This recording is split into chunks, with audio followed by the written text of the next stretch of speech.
사무엘상 9장 25절부터 같이 말씀드리겠습니다. 그들이 산당에서 내려,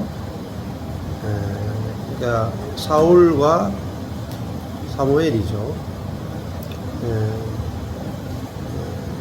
아니죠. 다른 사람들이에요. 그들이 산당에서 내려 성에 들어가서는 사무엘이 사울과 함께 지붕에서 담화하고, 그들이 일찍 일어날 새 동틀 때쯤이라. 사울의 일행이죠. 사울의 일행이 산당에서 내려 성에 들어가서는 사무엘이 사울과 함께 지붕에서 담화했습니다.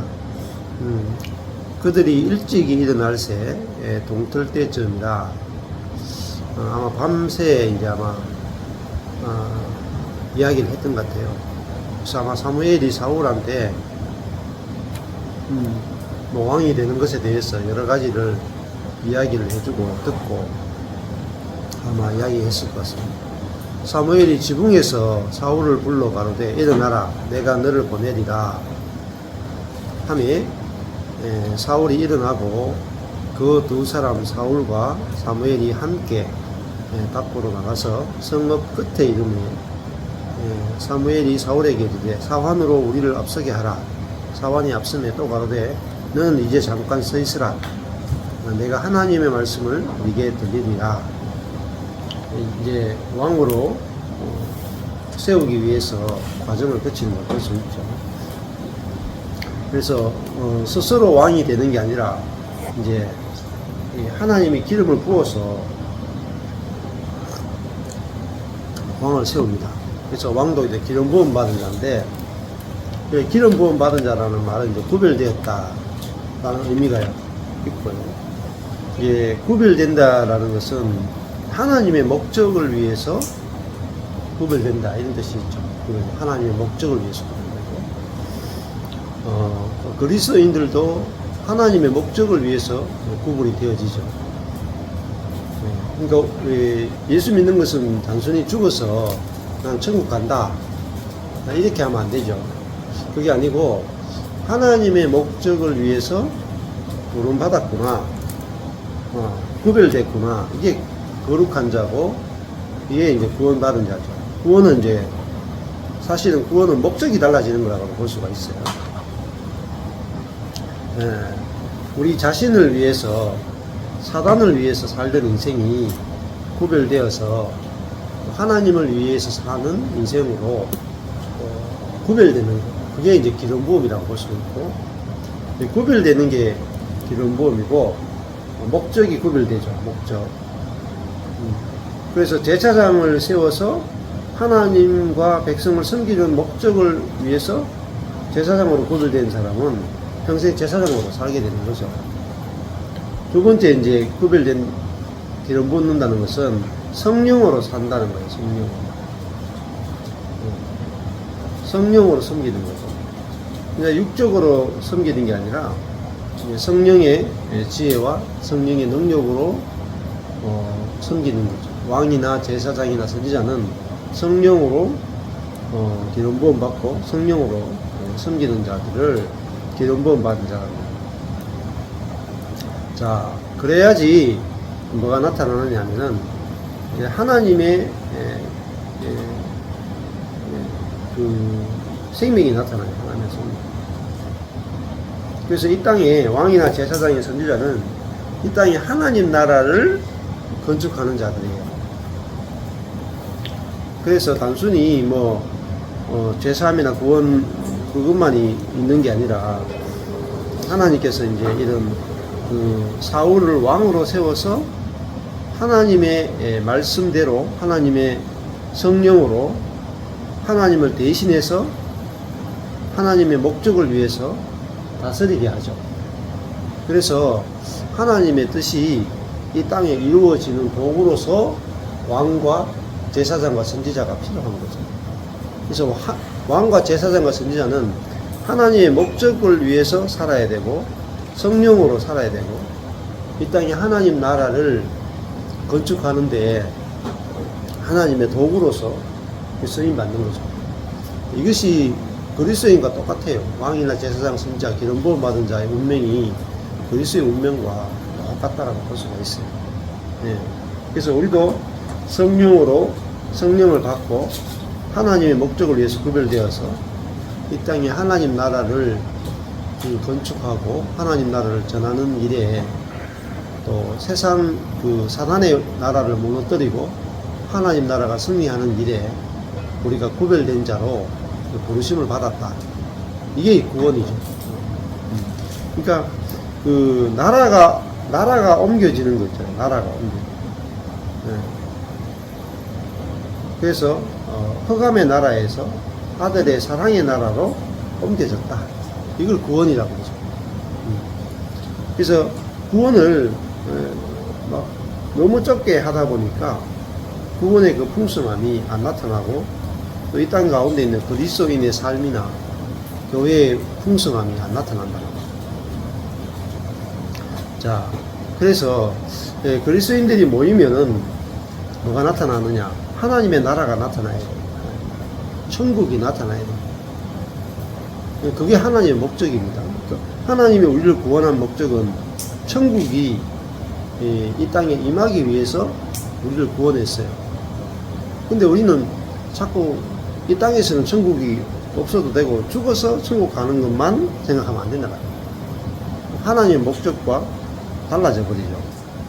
그래서 이 사울을 왕으로 기름 붓는 것은 뭐 죽어서 천당 가기 위해서 사울을 머리에 기름 붓지 않잖아요. 그렇잖아요. 사울을 기름 붓는 것은 이 땅에 세상 나라와 다른 세상의 통치와 다른 하나님의 통치가 이스라엘에 이루어지기 위해서 사울을 왕으로 세우잖아요. 그러면은 사울을 통해서는 하나님의 통치가 이스라엘에 이루어져야 돼요. 만약에 사울을 통해서 기름 부음을 통해서 하나님의 통치가 안 이루어지면은 사울은 왕으로 세워질 이유가 없죠. 왜냐면은 성령으로 기름 부어졌다는 말은 성령으로 통치한다는 거잖아요. 그러면 하나님의 뜻대로 통치하는 것이고 하나님의 길과 하나님의 생명대로 은혜로 하나님의 지혜로 통치하기 위해서 기름 부음을 받는 거죠. 안 그러면 뭐 자기가 왕 돼버리면 되죠. 근데 자기가 왕 되는 게 아니라 선지자가 기름 붓는 그 사람이 왕이 되는 거잖아요. 그러니까 이거는 부름받는 것이고 선택받는 것이고 특별히 성령의 기름 부음을 받아야 되죠. 그러면은 성령의 기름 부음이 있어야 그 나라를 하나님의 지혜로 다스릴 수 있고 또 이방 나라와 전쟁이 벌어졌을 때 무엇으로 이기겠어요? 육의 지혜로 이방 나라와 싸워서 못 이깁니다. 뭐 블레셋하고 싸워가지고 이스라엘이 이길 수 있느냐? 못 이깁니다. 사울이 왕이 돼도 못 이겨요. 왜? 군대가 없잖아요. 무기가 나쁘잖아요. 어떻게 이기겠어요? 그러니까 기름 부음 받은 성령으로 기름 부음 받아야만 하나님을 의지하고 전쟁이 나갈 수 있고 그리고 하나님의 지혜대로 전쟁을 해야 이길 수가 있고 군대가 적어도 이길 수가 있고 그리고 이제 그 나라 안에 이제 문제가 안 생겨요. 또 하나님의 지혜를 가지고 사람들이 문제가 생겼을 때 해결해 줘야 되잖아요. 왕은 재판도 해줘야 되죠. 다스려야 되죠. 전쟁도 이겨야 되죠. 필요한 것도 공급도 해야 돼요. 이거 다 해야 되는데 하나님을 대신해서 다스리는 자이기 때문에 그러면 하나님의 어떠함이 나타나야 돼요. 왕에게. 그래야만 그 나라가 하나님의 나라가 되지. 하나님의 어떠하심이 안 나타나면은 하나님 나라가 될 수 없고 세상 나라가 가만히 두겠어요. 이 블레셋이 바로 옆에 붙어 있는데 해양 국가란 말입니다. 그러니까 옆에 보니까 곡식이 누렇게 밀밭이 누렇게 익어 있고 포도밭에 포도가 줄줄 열려 있는데 옆에 자기들이 무기를 들고 있는데 가만히 있겠어요? 추수할 때만 되면 쳐들어온단 말입니다. 밀 추수할 때 되나 포도를 열매를 추수할 때 되면은 그때가 왕들이 이제 전쟁 다닐 때 근데 왕이 기름 부음이 없으면은 적군이 쳐들어오는데 어떻게 이기겠어요? 이기려면 결국은 강한 군대를 만들어야 되는데, 강한 군대를 만들려면 많은 백성들을 징병해야 되고, 징병하면은 훈련시켜야 되고, 그들을 또 훈련시키려면 먹여야 되고, 무기를 만들어내야 되고, 그러려면 그걸 운영하려고 하면 돈이나 여러 가지가 많이 필요하단 말이에요. 근데 그게 쉽지 않잖아요. 근데 이제 성령의 기름 부음을 받으면은 뭐 짜들어 군대가 없어도 괜찮아요. 그러니까 그냥 일반 민방위 정도만 있으면 돼. 지방을 전쟁이 일어나면 나팔 하나 쫙 불어가지고 모여라 해가지고 농사 짓다가 왔는데 이게 홈이 들고 뭐 꽹이 들고 왔는데 전쟁인데 이기뿐 나와.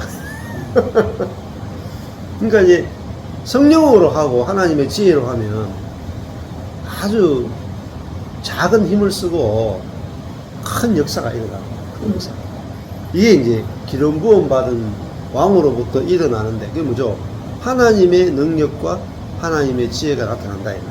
근데 이 기름 부음이 없이 혼으로 하면은 수많은 군대와 엄청난 군사적인 지식과 이런 거 다 있어도 이기기 힘들다. 왜냐면은 블레셋은 이미 해양 국가로서 철기 문명을 빨리 받아들여요. 그래가지고 이미 철을 다루는 기술이나 무기를 만들고 또 농기구를 만드는데 철 연장을 잘 만든단 말이에요. 그러니까 이스라엘 사람들이 그런 농기구를 고치거나 혹은 무기를 만들려면 블레셋 사람들 대장간에 가서 고치고 이렇게 해야 된단 말이에요. 훨씬 더 문명적으로 빨리 발전하는 것이 해양 국가예요. 자, 그런 위치에 있는데 이 사울이 왕으로 딱 등극하면은 뭐 자기가 이제 전쟁이 일어나면 자기가 다 앞장서야 되는데 가능하겠어요?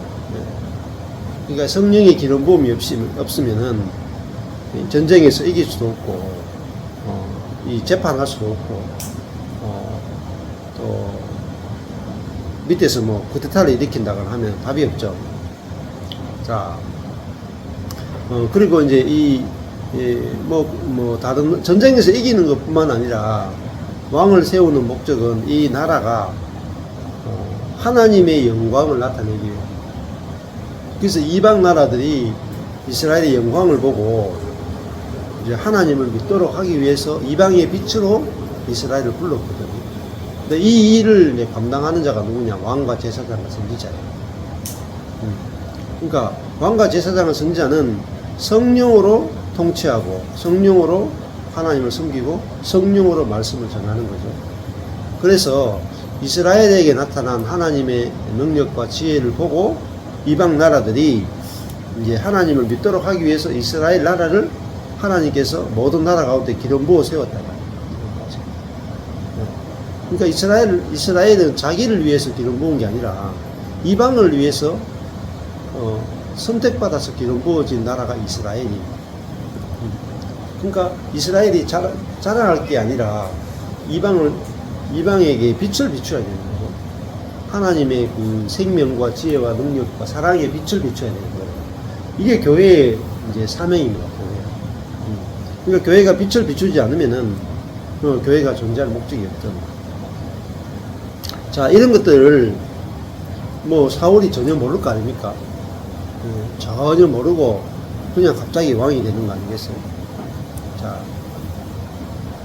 사무엘이 기름병을 취하여 사울의 머리에 붓고 입 맞추어 가로되 여호와께서 네게 기름을 부어사 그 기업의 지도자를 삼지 아니하셨느냐. 이게 이제 예수님도 그렇게 말하죠. 누가복음에 보면은 여호와께서 이제 내게 기름을 부었다. 그래서 메시아를 삼을 때 기름 부어서 세운다. 이렇게 나가죠.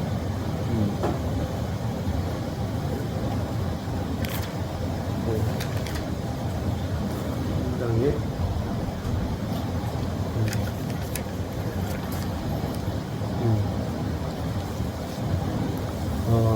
누가복음 4장에 가면은 누가복음 4장에 예수님께서 그 회당에 들어가서 안식일에 제일 처음에 읽으신 구절이 뭐냐면은 이사야서 구절을 읽었어요. 주의 성령이 내게 임하셨으니 이는 가난한 자에게 복음을 전하게 하시려고 내게 기름을 부으시고, 이게 성령이 내게 임하셨으니 하고 내게 기름을 부으시고 같은 의미죠. 이게 이제 메시아단 말이에요. 내게 기름을 부어줬다. 성령이 내게 임했다. 우리도 작은 메시아예요. 기름 부음 받은 자, 성령을 받은 자. 그것은 뭐냐면은 성령을 받아야, 기름을 부음을 받아야 보내심을 받죠. 그래서 보내심을 받았다. 이 사도예요. 포로된 자에게 자유를, 눈먼 자에게 다시 보게 함을 전파하며 눌린 자를 자유케 하고 주의 은혜의 해를 전파하게 하려 하십니다. 이렇게 예수님께서 자기가 성령이 임했고 기름 부음을 받아서 포로된 자, 눈먼 자, 눌린 자를 보게 하고 자유케 하는, 자유를 주는 것이 메시아의 역할이죠. 그래서 왜 자유케 되어야 되냐면 전부 다 사단에게 포로된 자들, 죄와 사단에게 포로된 자를 자유케 하는 게 그 메시아의 역할이잖아요. 자, 그래서 이제 사울이 사무엘에게 기름 부음을 받습니다. 그래서 지도자가 되는 거죠. 기름 부음을 받으면 어떤 일이 벌어지냐면은 이제 성령의 능력이 나타나요. 성령의 능력. 그래서 일반 사람하고 다른 일들이 이제 일어나게 되고, 나중에 이제 다윗을 기름 부음 받을 때 보면은 우리는 이제 목사님들이 그 다윗과 골리앗이 싸워서 이기는데, 다윗이 어떻게 골리앗을 이겼느냐 할 때 믿음으로 이겼다, 이렇게 설교를 많이 하시잖아요. 근데 그 앞에 보면은 사무엘이 이 다윗에게 이미 기름을 부었어요. 그러니까 다윗에게 뭐가 있느냐? 기름 부음이 있다. 그 기름 부음이 있으니까 뭐가 나오냐? 믿음이 나오냐? 믿음이.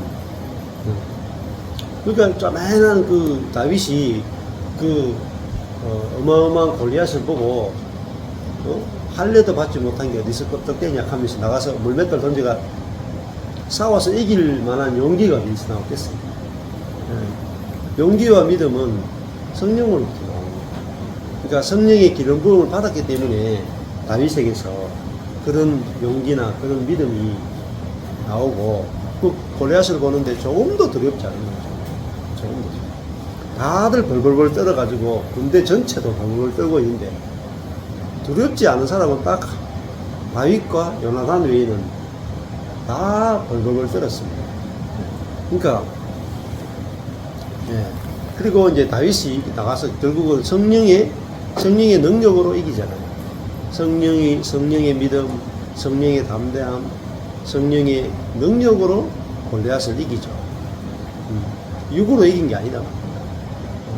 자, 그러니까 이 기름 부음이 이기게 하는 거죠. 그래서 그리스도인은 뭐냐? 그 예수를 믿는 것은 성령을 받기 위함이죠. 그렇잖아요. 예수님이 죽고 부활하고 성천하신 이유는 성령을 보내시기 위함이잖아요. 그러면 예수를 믿으면 뭘 받느냐? 성령을 선물로 받는다는 거죠. 그러면 우리가 성령이 우리 안에 와 계심을 아는 것이 너무나 중요하고, 우리가 기름 부음 받은 자구나. 기름 부음이 우리 안에 있구나. 이게 그리스도인이죠. 성령을 받았기 때문에 그리스도인입니다.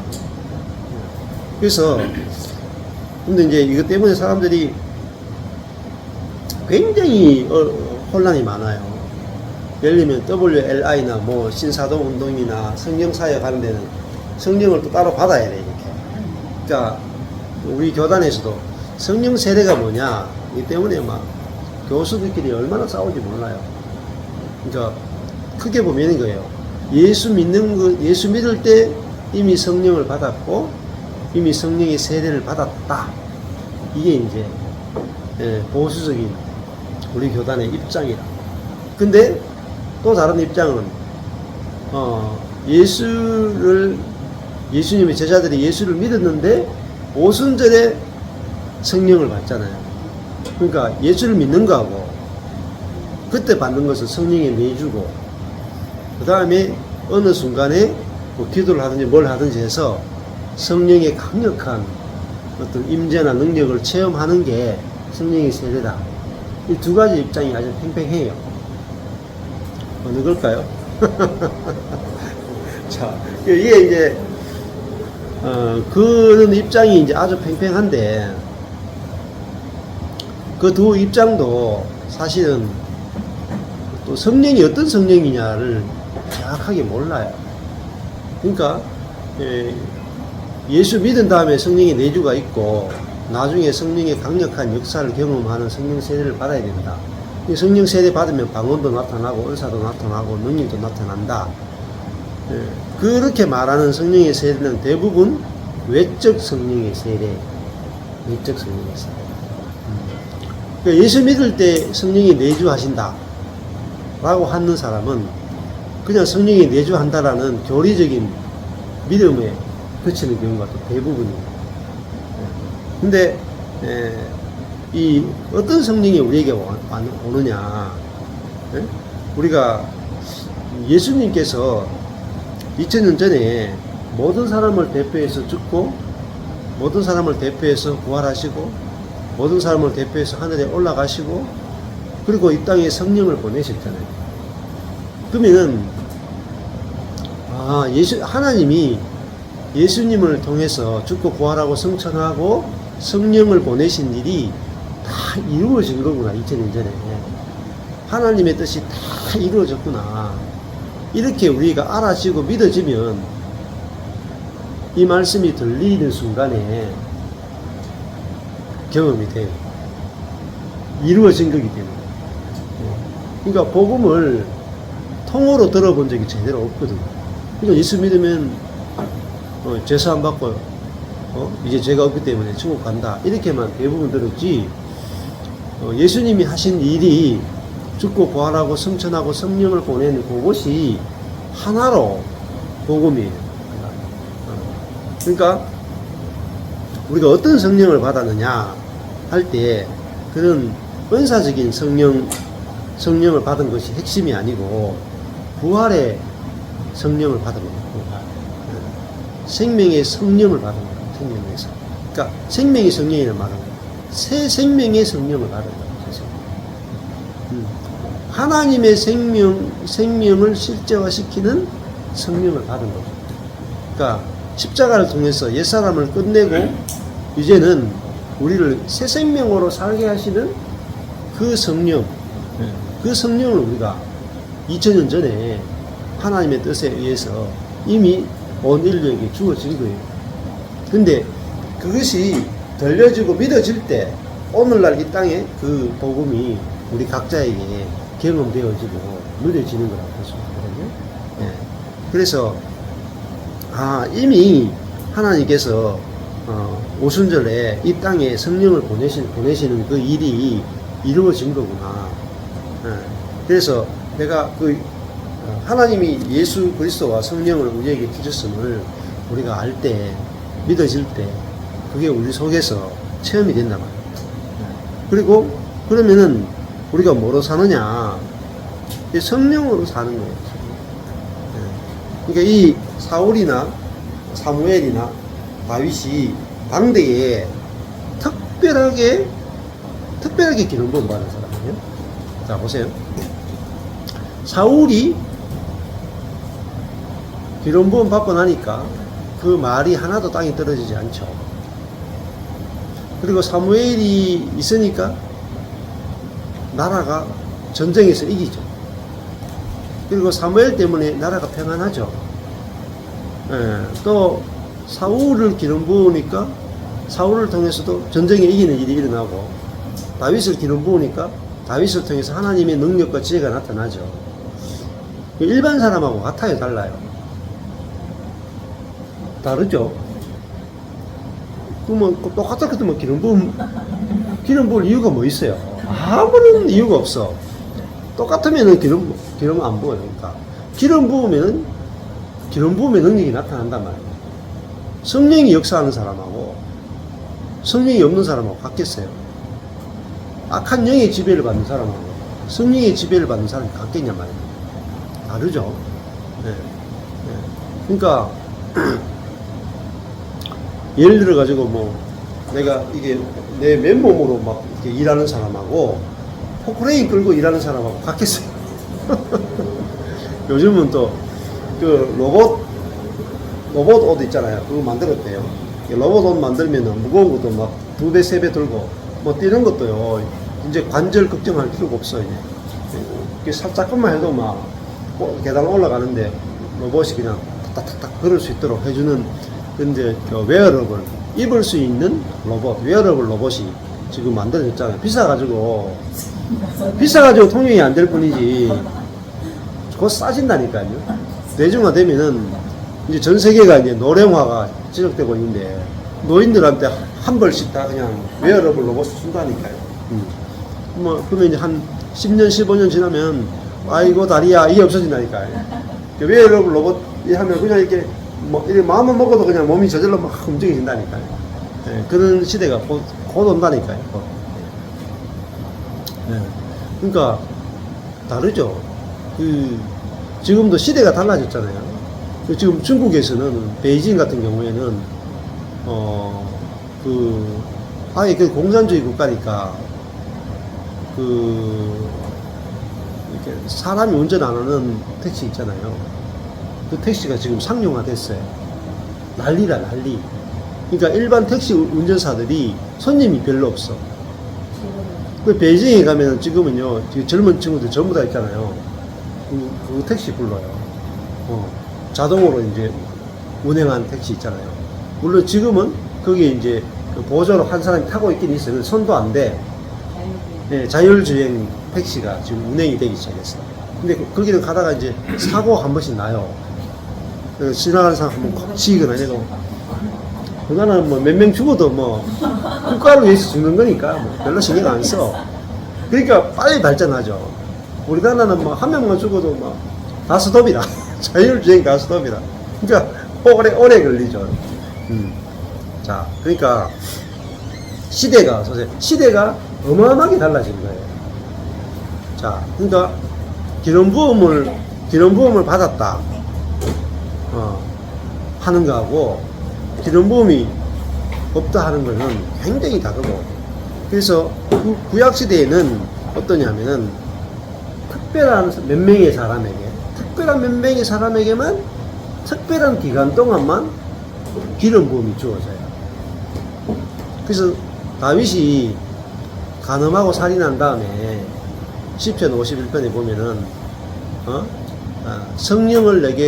주의 성령을 내게서 거두지 마옵소서 이렇게 기도해요. 그러니까 성령을 딱 거두는 순간에 어떻게 돼요? 천연적인 사랑으로 돌아가 버려요. 다윗에게서 더 이상 하늘의 지혜가 안 나오고요, 하나님의 능력이 나타나지 않아요. 그러면요, 툭 치면 넘어가. 다윗이 그냥 뭐 아무런 힘이 없어. 툭 치면 그냥 죽는, 그냥 우리와 똑같은 일반이야. 평범한 사람이야. 근데 성령의 기름 부음이 임하니까 다윗을 이길 자가 없는 거예요. 그게 기름 부음이에요. 구약 때 기름 부음이 그 정도였어요. 특별한 사람에게 특별한 기간 동안에만 하나님이 함께 하신다는, 하나님과 연합된 사람의 특징이 나타나는 게 성령의 기름 부음이에요. 근데 신약 시대에는 모든 사람에게 구약 때보다 더 놀라운 성령의 내주, 기름 부음 정도가 아니고 내주 하시. 성령이, 그것도 구약 때 성령보다 더 업그레이드 된 성령이 왔단 말이야. 한층 강화된 영이 왔단 말입니다. 과정을 거치신 성령께서 오셨다. 죽음과 부활과 승천을 거치신 영이 왔다. 그래서 그거를 과정을 거친 영이라고 부르고, 그런 지방교회에서 그런 표현을 써요. 과정을 거친 영. 지방교회를 뭐 이단인이 많이 하는 말이 많고, 뭐 워치만니 제가 책을 소개하니까 워치만니가 이단인이 아니면 이런 말을 많이 하는데, 네. 그런 식으로 이제 이, 이 경계를 지으면 안 돼. 경계. 뭐 이단에서 좋은 거 있으면 그 이단에서라도 좋은 걸 가져와야 돼. 그러니까 뭐 루터나 칼빈이나 그 당시에 다 이단이었잖아요. 중세 때 루터 칼빈 다 캐톨릭에서 보면 다 이단이었어요. 예수님도 이단이었죠. 근데 이단으로 십자가 못 죽잖아요. 근데 그 지방교회에서 쓰는 표현 중에서 아주 좋은 표현이 과정을 거친 영이다. 성령 어떤 영이냐? 과정을 거친 영이다. 십자가와 부활과 승천을 거친 영이다. 그러면은 그 내용을 다 담고 온다 이 말이에요. 다 담고 온다. 그러니까 우리가 뭐 그런 거 있잖아요. 이 찹쌀을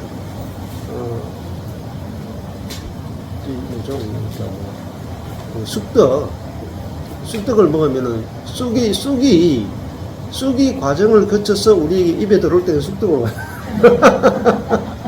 그러면은 쑥 플러스 찹쌀이 들어가고 그 다음에 거기에는 콩고물이 들어가고 약간 설탕도 들어가고 그래가지고 우리 입에 들어올 때는 쑥만 들어오는 게 아니라 과정을 거친 모든 콩가루도 들어오고 거기에는 찹쌀도 들어오고 거기다 참기름도 좀 바르는지 해가지고 우리에게 싹 들어오면은 그 쑥만 먹는 게 아니라 찹쌀도 먹고 거기다 콩도 뭐 들어가서 콩가루도 먹잖아요. 그러면은 그 모든 성분이 우리에게 다 들어오는 거죠. 쑥의 성분만 들어오는 게 아니라 콩가루의 성분도 들어올 것이고 찹쌀의 성분도 들어오잖아요.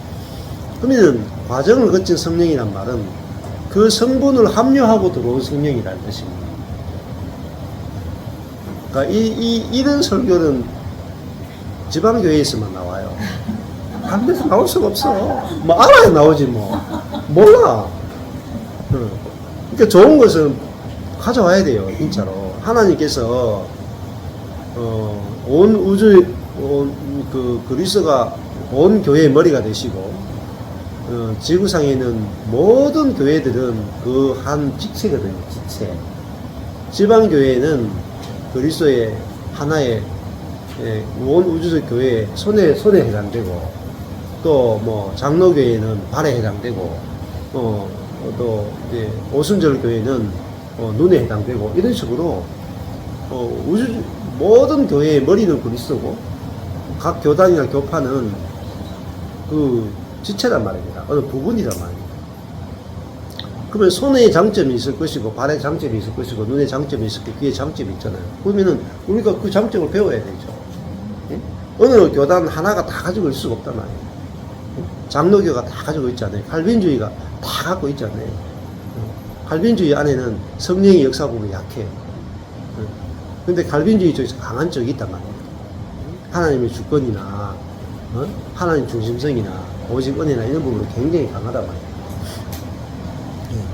칼빈은 뭐 이 시대도요 칼빈주의를 이단이라 하는 사람도 있다는 거예요. 이 시대에도 뭐 여의도 순복음교회를 이단이라 하는 사람이 있을 것이고 그렇단 말입니다. 자, 그러니까 특별히 이 성령론이 이제 가장 깊이 감추어진 부분이면 성령론이에요. 그래서 성령 사역 하는 사람들 이렇게 보면은 특히 이제 WLI 계통으로 신사도 운동 피터 웨거너가 만든 단체잖아요. 이제 플로 신학교나 이쪽에 중심이 되어가지고 하는데 그런 이제 WLI 계통은 주로 이제 요즘은 5가지 영역에서 사도를 주장하죠. 정치, 경제, 문화, 종교 뭐 이런 영역들마다 하나님이 기름 부어 세워놓은 경제의 왕, 뭐 정치의 왕, 뭐 문화의 왕, 종교의 왕 이런 식으로 해서 그 하나님께서 지구에 그런 영역별로 사도와 같은 기름 부음 받은 자를 세워서 그들을 통해서 이 땅에 하나님 나라를 건축해 나가기 원하신다. 이렇게 주장하는 게 신사동 운동의 흐름이에요. 그래서 가장 기름부음이 많은 사람을 중심으로 그 밑에 이제 또 그 사람이 밑에 기름부음을 임파테이션 하면 또 임파테이션 이렇게 내려가는. 근데 그는 WLI 계통에서 하는 성령의 사역은 과정을 거친 영이 아니에요. 과정을 거치지 않은 그냥 쉽게 뭐 구약적인 성령과 더불어 그 외적인 성령의 기름 부음에 속해요. 외적인 성령. 그러니까 내가 죽음을 거치지 않고도 되는 영이에요. 그러니까 죽음 없이, 부활 없이, 성천 없이 은사와 능력만 나타나는 성령이에요. 그러니까 거기서는 옛사람의 죽음과 새사람으로서의 부활과 하늘에 안전받은 하늘의 생명으로서의 통치는 안 나타나요. 은사는 다 나타나요. 귀신도 쫓아낼 수도 있고요. 병도 고칠 수 있고 다 되는데 이게 안 나타나요. 옛사람의 죽음, 새사람으로서의 부활, 그리고 하늘에서 사는 삶, 그게 안 나타나요. 그러니까 그 과정이 없는 영을, 그 과정을 포함하지 않은 성령의 사역을 하는 쪽이 WLI거든요. 그래도 이단적인 건 아니에요. 외적 성령의 역사예요. 내적 성령의 역사. 그러니까 외적 성령의 역사만 해도 그만큼 강하게 일어나요. 지금 전 세계에서 일어나고 있는 오순절의 역사하는 게 거의 지금 사도행전의 오순절의 성령을 대부분 외적 성령으로 다 해석을 해요. 그걸 성령 세례로 해석을 해요. 그래서 전 세계 교회들이 지금 부흥하고 있는 곳은 외적 성령의 역사가 강하게 일어나는 교회들은 다 부흥해요. 숫자가. 그러니까 성령 사역을 강하게 하는, 외적 성령의 사역을 강하게 하는 쪽은 특히 아프리카, 뭐 아시아, 남미, 대부분 좀 가난하죠. 가난한 쪽에서는 뭐가 필요해요? 기적이 다 필요하잖아요. 병고침이 필요하잖아요. 잘 사는 동네는 별로 필요 없어. 그리고 굉장히 이제 이성적으로 돼버렸고. 근데, 그래서 이제 그런 것도 외적 성령의 역사도 뭐 필요하니까 하나님 하시지 않겠어요? 네. 근데 거기서 거치면은 이제 진보가 더 이상 없어요. 다시 부패해버리고, 그 외적 성령의 역사가 강하게 나타나면은 또 뭐가 문제가 생길 수 있냐면은, 그 자아가 처리가 안 되기 때문에 교만이 처리가 안 돼요. 교만. 그러니까 성령의 기름 부음이 많이 나타나는 나거나 능력이 많이 나타나는 사람은 그렇지 않은 사람과 차별이 생겨요. 그리고요, 대부분 그렇잖아요. 누가 더 많이 성령의 역사가 나타나는가. 그러면 기름 부음 받으려고 막 기도하고 금식하고 막 임파테이션 받기 위해서 가고 막 은사를 예언의 은사, 방언의 은사, 방언 통역의 은사, 뭐 신유의 은사, 기적의 은사, 뭐 또 하늘에 올라갔다 오는 신비적인 은사, 이런 더 많은 은사를 받기 위해서 사람들이 몰입하게 되고, 그 다음에 그 은사를 받은 사람은 이제 이게 돈놀이를 하게 돼요. 그래서 기도 한번 해주는데 얼마? 은사 스쿨을 열죠. 은사 스쿨. 그 다음부터는 이제 중보 기도 학교, 또 예언 학교, 또 뭐 신유 학교, 기적 학교, 또 뭐 하늘의 세계로 올라갔다 내려갔다 하는 이런 이제 학교, 이런 스쿨을 엽니다. 그 스쿨을 열면 돈이 돼요. 그래서 스쿨 하나마다 이제 돈 100만 원씩 받으면 하게 된 거예요. 그렇지 않더라도요. 그런 집회를 한단 말이에요. 예를 들면 WLI 계통에서 외국에서 어떤 축사의 은사가 있다, 이런 사람 불러오면은 집회를 하면은 돈을 받고 하죠. 그러면 그 집회하면 또 상당한 돈이 되잖아요. 그런 식으로 이제 어떤 집회나 교회 부흥의 도구로 이렇게 쓰기도 한단 말이에요. 네, 그러다 보면은 자꾸 미궁에 빠져요. 신비적인 것으로 하다 보면은 문제가 생겨요. 자, 내가 신유의 은사가 있고 막 그 온갖 은사가 있어요. 없는 사람하고 딱 만나면 어때요? 네? 은사가 많은 사람하고 은사가 없는 사람 만났어요. 그럼 은사가 없는 사람이 은사가 있는 사람 앞에 가면은 주눅 든단 말이에요. 그렇잖아요. 예를 들어가지고 다 봐. 이렇게 딱 보면 알아. 저 사람이 무슨 생각하는지까지 다 알아. 그런 사람, 그런 은사 받는 사람 많거든요. 기도하다가 상대방의 생각이 다 보이는 거라. 뿐만 아니라 상대방이 뭐 귀신이 어디 붙어 있는지도 알고 무슨 병이 있는지도 알고 이제 앞으로 무슨 일이 일어날지까지도 막 보여. 그 사람하고 아무것도 안 보이는 사람하고 만나면은 이 급이 차이 나잖아요. 그렇잖아요. 교회 안에 왜 한국 교회가 특히 장로교회 계통에서 왜 방언과 은사 사역을 시도했는지 아세요? 역사가 있다니까요. 기독교 100년 역사 가운데 왜 성령의 역사를 장로교회가요, 이거예요. 은사 중지론이에요. 은사는 2000년 전에 이 성경에만 있는 거고 그 이후에는 은사가 끝났다 이렇게 하는 쪽이 장로교회예요. 근데 오순절은 그렇지 않죠. 그때나 지금이나 똑같다. 이게 이 오순절 계통의 교회들이 갖고 있는 특징입니다. 근데 장로교 성도들이 이제 모여가지고 사행회 같은 거 하잖아요. 부흥회 하고 회개기도 빡시게 하잖아요.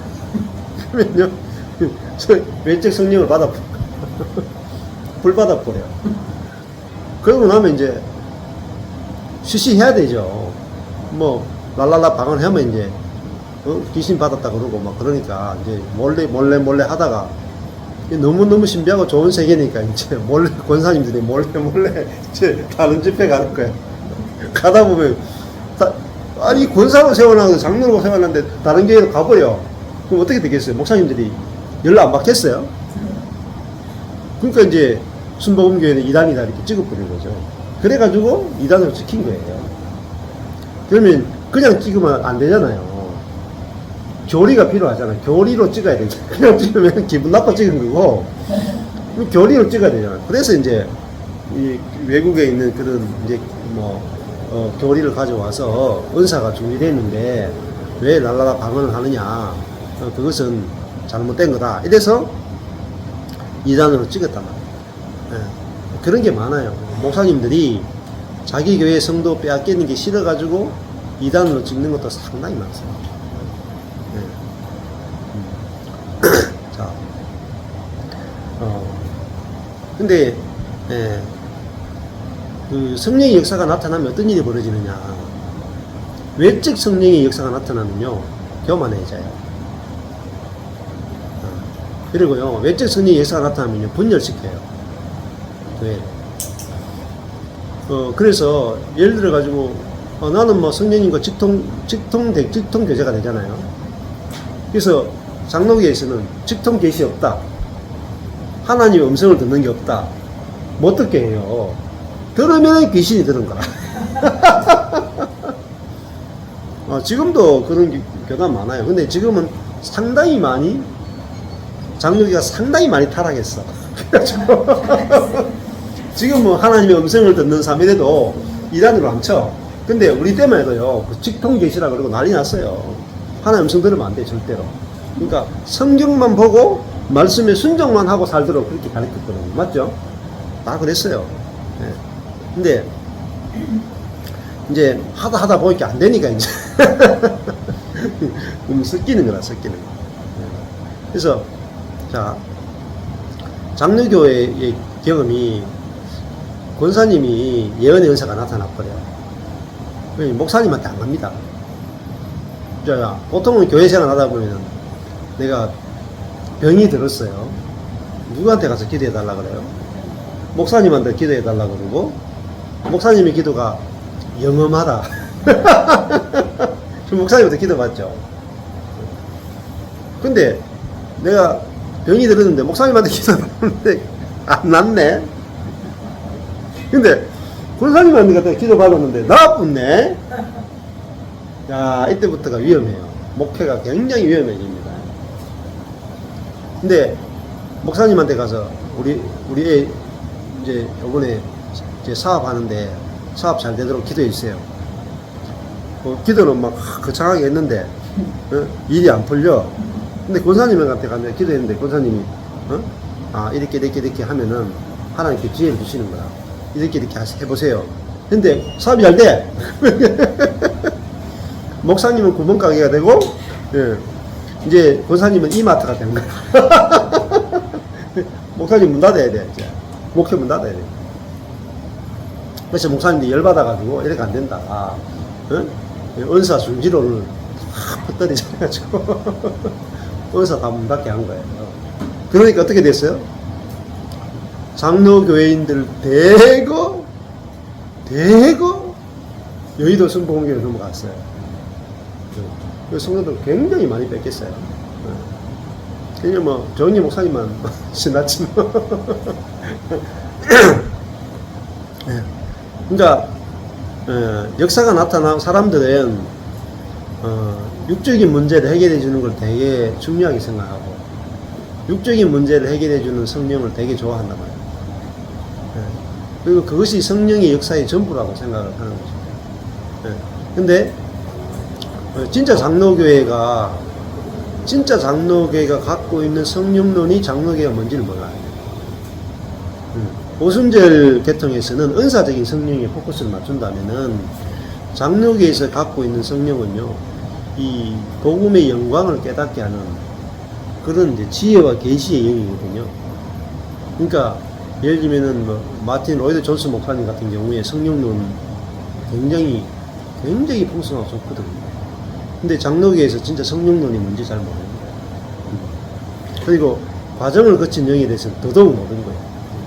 근데 로이드 존스 목사님 같은 경우에 과정을 거친 영이라는 표현을 안 써도 그분이 갖고 있는 성령론은 굉장히 풍성하고 놀라워요.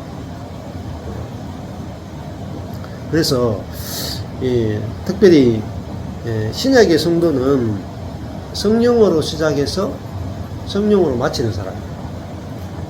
갈라디아서도 보면은 육의 열매와 성령의 열매가 나오잖아요. 에베소서는 영적 전쟁, 성령으로 말하면 영적 무장과 영적 전쟁이 돼 있어요. 그러니까 사도 바울이 쓴 모든 성경을 로마서도 보면 앞부분은 그리스도를 이야기하고 뒷부분은 성령을 이야기해요. 그러니까 갈라디아서도 앞부분은 그리스도, 뒷부분은 성령. 에베소도 앞부분은 그리스도, 뒷부분은 성령. 로마서도 앞부분은 그리스도, 뒷부분은 성령이에요. 바울이 성경을 쓸 때는 항상 하나님으로부터 시작해서 예수로 갔다가 마지막은 성령으로 마쳐요. 그래서 마지막은 꼭 성령으로 맞춰져야 돼요. 그럴 때 뭐가 나타나냐면 사무엘이 사울을 기름 부었을 때 기름 부음 받은 사람이 나타났죠. 그러니까요, 한 나라가 살잖아요. 구약의 왕에게 기름 부으면 왕이 나타나죠. 그러면 그 한 나라가 사는 거예요. 선지자에게 기름 부으면 그 한 선지자를 통해서 한 나라가 하나님의 말씀으로 회복된다. 제사장을 기름 부으면 그 제사장을 통해서 한 나라가 거룩해지고 하나님과 사람이 화목해야 되는 그런 일들이 일어났단 말이에요. 자, 이 기름 부음 받는 것은 너무너무 중요하죠. 네. 그 지금 훈련이 아니고 기름 부음이에요. 오카는 목사님이 실패했던 이유가 제자 훈련에 목숨을 걸었다. 훈련. 그래서 오카는 목사님 마지막 결론이 내가 제자 훈련 실패다. 성령의 역사다. 하고 막판에 이제 조영기 목사님한테 가서 고개를 팍 숙였단 말이에요. 근데 그것도 외적 성령의 역사에 고개를 숙인 거예요. 그러니까 왜 그런 결론이 나느냐면은 아무리 훈련해도 성도들 속에서 성령의 열매가 안 맺히는 거예요. 그래서 실패했다고 이야기한 거죠. 그래서 차라리 여의도 순복음교회 성도들 보니까 제자 훈련한 사랑의 교회 성도보다 나아요. 외적 성령의 기름 부음을 받은 사람이, 그죠? 제자 훈련 받은 사람보다 순종이 더 나은 순종이 나와요. 그죠? 헌금도 더 팍팍 나와요. 왜 그런 줄 아세요? 제자 훈련을 하면요, 이성적이 되거든요. 이성적이 되면, 옥하는 목사님이나 뭐, 장로님이나 뭐, 니나 내나 뭐, 목사와 장로라는 그것만 있지, 똑같아져 버려요. 그래가지고, 막 대들어 버려. 근데, 여의도 순복음교회는요, 조영희 목사님한테 잘 못 대들어요. 왜냐면은, 이분은 성령의 능력이 나타나죠. 무섭잖아요. 대들었다가 어떻게 되겠냐. 이 성령의 능력이 나타나서 이 사람 대들었다가 내가 왜 되겠냐. 이래가지고, 영적 권위를 인정한단 말이에요. 근데, 제자 훈련하는 동네는요, 영적 권위를 인정 안 해요. 왜냐면은, 나타나봤자 그 사람의 능력이거든요. 하나님 능력이 안 나타나. 그러니까 실패했다 이렇게 되는 거죠. 그래서 권위는요, 영적 권위가 나타나야 되거든요. 영적 권위. 그러니까 직분의 권위가, 이제 예를 들면 사랑의 교회는 직분의 권위예요. 목사라고 하는 직분을 가지고 권위를 세우잖아요. 목사 말이니까 들어야 돼. 이게 직분의 권위거든요. 근데 이거요, 직분의 권위가, 평소 때는 직분의 권위가 통해요. 근데, 열받으면 직분이 어디 있습니까? 네? 막, 이 새끼라.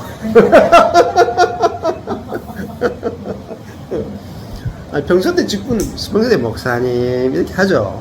열받으면 이 새끼.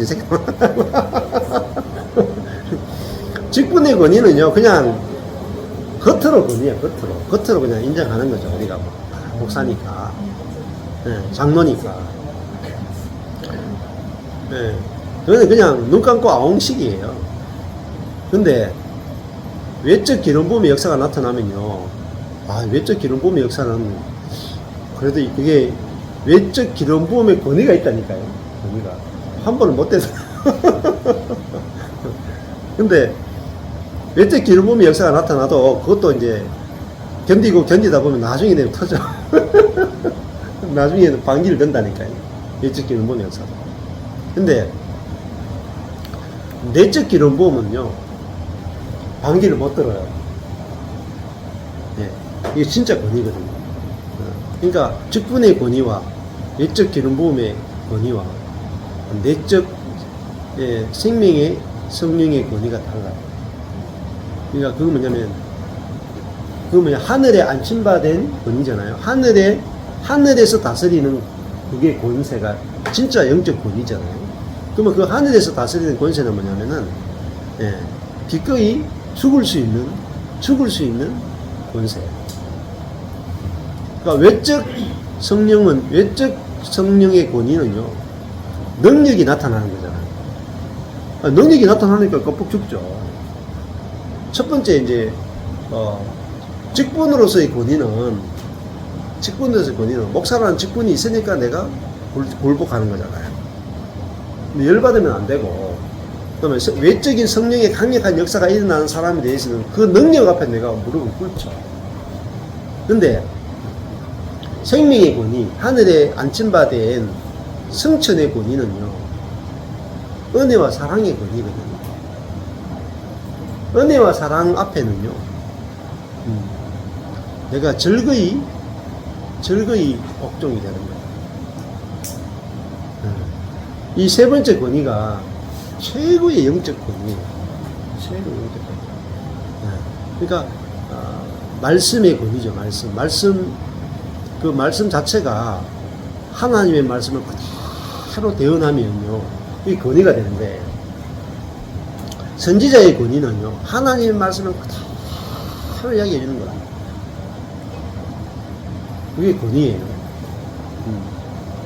예수님의 권위는요, 하나님의 생명을 그대로 나타내는 거야. 그게 권위예요. 그러니까 직분이 없어도 괜찮고요, 능력이 없어도 괜찮아. 내가 죽고 예수 그리스도의 생명과 예수 그리스도의 마음이 그대로 나타나면 그게 권위예요. 그게 하나 된 거죠. 그러니까 연합이 최고의 권위라, 연합이. 그 권위 앞에서는요, 내가 막 굴복하고 싶잖아요. 만약에 여자들이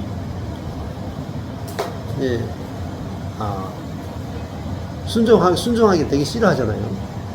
그죠? 남자들도 순종하기 싫어하죠. 근데 여자분들이 정말 순종하고 싶은 남자가 나타나면은 자기를 자기에게 순종할 정도로 자기를 사랑하는 어떤 남자가 나타났다고 치면 그 남자한테는 자기도 모르게 무릎이 탁 부러진다. 그러니까 너무너무 좋아서 순종이 되는 거잖아요. 그게 승천, 하나님의 보좌의 통치거든요. 그게 영적 권위죠. 다윗이 기름 부음 받아가지고 하나님 뜻대로 그 사울을 죽일 기회가 있었는데도 죽이지 않고 하나님과 완전히 하나 되어가지고 통치하니까요, 모든 백성이 다윗의 권위 앞에 다 무릎을 꿇는 거예요. 그게 진짜 성령으로 말미암아 나타나는, 내주하는 성령으로부터 말미암아 나타나는 지혜와 능력과 권위죠. 이 권위가 있으면 우리가 이 권위는 모든 것을 다 통치할 수 있어요. 그래서 이 예수님이 하늘 보좌에 앉았는데 모든 만물이 네 발 아래 복종하기까지 너는 내 옆에 앉았으라. 하나님께서 그렇게 말씀하시잖아요. 자, 그것이 진짜 권위라고 볼 수가 있겠죠. 그래서 이제 이 사울이 기름 부음 받았는데 외적인 성령의 기름 부음 받았죠. 근데 어때요? 근데 사울은 속은 타락한 옛사람이잖아요. 이 타락한 옛사람이 외적 기름 부음을 이겨버려. 이게 구약에서는 외적 기름 부음이 그 안에 있는 그 사람의 죄성을 이기지 못해. 결국은 사울이 지게 돼요. 그래서 나중에 타락한다고 해요. 다윗도 그렇고 솔로몬도 똑같아요. 구약에는 모든 사람이 다 그래요. 네, 이것이 이제 지금 신약에서도 외적 기름 부음에만 우리가 머문다면은 이 자아가 끝이 안 난 상태에서 외적 기름 부음의 역사만 하면은 결국은 타락해요. 그 문제가 생깁니다. 당대에는 문제가 안 생길 경우도 있어요. 예를 들면 어떤 사람이 너무 막 유명하고 너무 외적 기름 부음이 크고 이러면은 별 문제가 안 생긴데 그 다음 당대에 가면은 다를 수가 있단 말이에요. 예를 들면 조영기 목사님하고 또 지금 뭐 여의도 순복음교회 이영훈 목사하고 레벨 차이가 너무 많이 나죠. 조영기 목사님이 했던 사역하고 이영훈 목사님 하는 사역은 완전 하늘과 땅 차이라. 레벨 차이가 너무 많이 난단 말이에요. 외적 기름 부음의 역사는 그냥 차이가 엄청나게 많이 나요. 근데 이영훈 목사님이 하루에 8시간 이상 기도하고 막 성령 기름 부음 받으려고 아무리 몸부림쳐도 그 만약에 안 나타날 수가 없어. 근데 이 외적 기름 부음으로 하는 세계는 사람마다 차이가 있고 그리고 결국은 나중에 속이 이제 부패한단 말이에요. 근데 악으로 부패할 수도 있고 선으로 부패할 수도 있어요. 다 그런 것들이 이제 문제가 되고 결국은 이 기름 부음에 대해서나 영적 권위에 대해서 우리가 깊이 알아야 돼. 깊이. 근데 이 부분에 대해서 이제 알려주는 사람이 잘 없어요. 전 세계 교회에도 보면은 이 성령의 역사에 대해서 정확하게 이야기해 주는 쪽이 거의 없어요. 저도 많이 헤맸단 말이에요. 헤맸는데, 이 세 개를 이제 구분할 수 있는 게 너무너무 중요한 것이. 그래야지 시간과 돈을 낭비하지 않아요. 그러니까 저도 이런 WLI나 그런 쪽으로 다니고 돈이 많이 들어. 집회 참여하려면 집회 참여비 들어야 되죠. 갔다 오는데 돈 들어야 되죠. 시간 들어야 되죠. 많은 돈이 들어요. 근데, 돈 쓰고 시간 쓰고 했는데 나중에 가면 결국은 원점으로 간다. 원점으로. 근데 우리 안에 이미 있는데, 우리 안에 기름 부음을 받는 게 중요한 게 아니에요. 구약 때는 기름 부음을 받죠. 신약에 오면요, 기름을 붓는 그분이 내 안에 오십니다. 이게 차이. 구약에는 밖에서 기름을 부어주잖아요. 근데 그 기름을 부어주는 성령께서 아예 내 속에 들어와, 기름 붓는 주체가 내 속에 들어와 내 생명이 되어 주신다. 이게 신약 시대예요. 그러면은 기름을 붓는 분이 내 안에 있으니까 내 속에서 이분이 내 생명이 되어 주셔가지고 사시니까 이 성령의 성품이 나올 수도 있고, 성령의 지혜가 나올 수도 있고, 성령의 은사가 나올 수도 있고, 필요한 대로 다 나오지 않겠어요? 이게 너무너무 중요해요. 내가 은사를 소유하고 있을 필요가 없는 거야. 은사를 주시는 분만 소유하고 있으면 필요할 때 은사가 나올 거란 말이야. 그러니까 그 은사에 대해서 포커스를 맞출 필요가 없어요. 은사를 주시는 분에게 은사는 선물이거든요. 그렇잖아요. 예를 들어가지고 제가 여러분에게 한 10가지 선물을 줬다고 칩시다. 이게 10가지, 20가지, 30가지, 40가지, 50가지, 60가지 선물을 줬어요. 그러면 선물은 다 다르잖아요. 10가지 받은 사람이 있고 60가지 받은 선물 받은 사람이 있죠. 근데 나는 이제 7번째 사람이 우리 전심이가 들어오더니 선물 하나 못 받았네. 근데 전심이는 선물 하나 못 받았는데 아빠는 소유하고 있어. 그럼 누가 장땡이냐? 아빠는 소유하고 전심이가 장땡인 거야. 그렇잖아요. 그러니까 우리는 자꾸 은사에 속는 거야. 은사는 선물이라는 뜻이거든요. 카리스마가 선물이라는 뜻이고, 은혜는 뭔지 아세요? 카리스. 카리스마를 가지는 것보다 카리스를 가지는 게 더 중요해요. 은혜의 성령을 가지는 게 중요하지. 그건 자꾸 카리스마 있는 존재가 되기만 해요. 카리스마 있는 존재. 우리 마누라가 내고, 우리 앞에 카리스마 있으면 좋겠다 생각했는데, 옛날에 이제, 우리 카리스마가 좀 있으면 좋겠다. 그러니까 카리스마 없어도 괜찮아요. 카리스마 있으면 돼. 야, 그러면 우리 안에 카리스, 은혜는 주 예수 그리스도의 은혜잖아요. 주 예수가 곧 카리스예요. 은혜예요. 카리스마는 주 예수 그리스도가 주시는 선물이에요. 선물이에요. 근데 그 선물을 안 받은 것이, 선물이 없는 것이 선물을 주시는 분을 볼 수 있는 길이 돼요. 선물을 너무 많이 받으면 선물 주시는 분이 필요가 없어졌거든.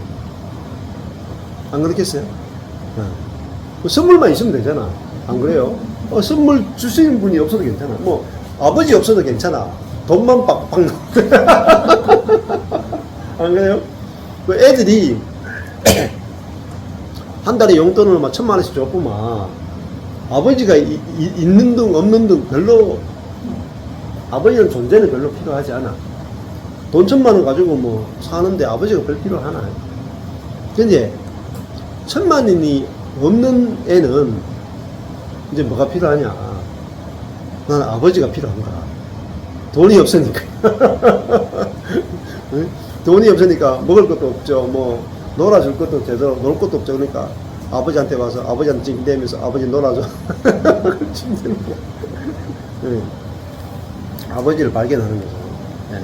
그래서 우리가 성령 세례가 뭐냐, 성령의 기름부음이 뭐냐, 여기에 포커스를 두는 게 아니고, 세례를 주시는 분, 기름을 부어 주시는 그 주체가 되는 성령이 내 안에 살고 계시면 이분의 모든 것이 나타나게 돼 있어요. 나타나게 돼요. 그러니까, 그러니까 산삼을 먹는데 산삼의 성분이 뭔지를 잘 몰라요. 그렇잖아요. 옛날에 뭐 병든 사람이 산삼 먹고 나았다. 산삼의 성분을 먹고 산삼의 성분이 뭔지를 알고 먹었겠어요? 그냥 산삼이니까 먹었는데 그 안에 성분이 나를 낫게 하는 거잖아요. 그것처럼 뭘 먹었더니 나았더라. 뭘 먹었더니 나았더라. 그것만 알지 성분을 잘 모른다. 마찬가지로 우리가 성령이 내 안에 사신다. 이걸 아는 게 굉장히 중요하고 그 다음에 이제 성분을 알아가는 거죠. 네, 그게 이제 중요합니다.